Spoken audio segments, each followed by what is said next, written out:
team can lose a game and climb the rankings the next day, another team can win and somehow fall. That's not a glitch, that's literally how FIFA designed it. And once you see how this system actually works, you'll never trust a ranking number the same way again. By the end of this video, you'll know exactly why your country might be ranked lower than a team it just beat. Let's get into it. Here's the simple version first. FIFA rankings are supposed to show how good a national team is right now based on results. Sounds simple. It isn't, because how good is a team is not really a fact. It's an opinion dressed up as math. FIFA just decided on a formula and said, this is the opinion we're going with. Everyone else has to live with it. Every match changes your points. Win and you gain. Lose and you drop.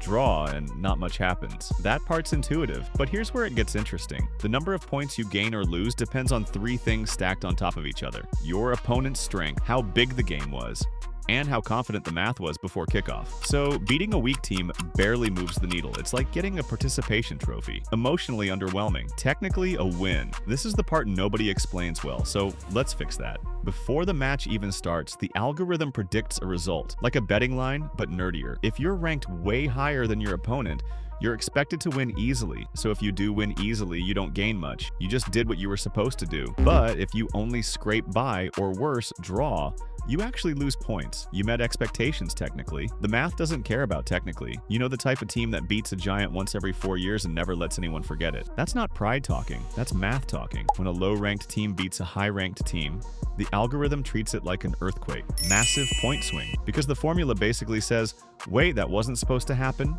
Recalibrate everything. Meanwhile, the bigger team gets punished hard for losing to a team they were supposed to beat. One game, two completely different emotional realities. Not all matches are created equal. A friendly in March means almost nothing. A World Cup qualifier means a lot. A World Cup match itself means a ton. FIFA literally multiplies your points based on the importance of the game. So winning the World Cup isn't just a trophy.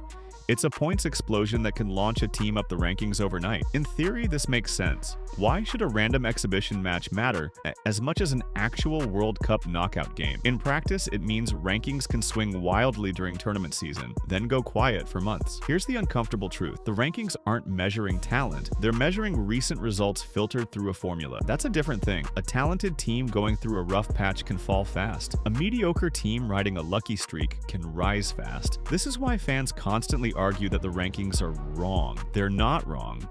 They're just answering a different question than the one fans are asking. Fans want who's the best. FIFA's algorithm answers who's been winning lately, against who, and how much did that matter. Okay, but why should you care about a number on a spreadsheet? Because this ranking decides World Cup seeding. It decides who gets grouped with who. A team ranked just one spot lower could mean dodging a nightmare group or walking straight into one. Tiny ranking differences can completely reshape a tournament before a single ball is kicked. That's the part most fans never realize until their team gets stuck in a group of death because of decimal points they didn't know existed. Not broken, just misunderstood. It's not designed to crown the best team in some pure objective sense. It's designed to reward recent performance against weighted opposition and weighted context. That's a mouthful, so here's the simple version. The rankings reward doing well against good teams. In big moments recently, everything else gets discounted once you know that the weird jumps and drops stop feeling random. They start feeling predictable. So here's the truth we started with.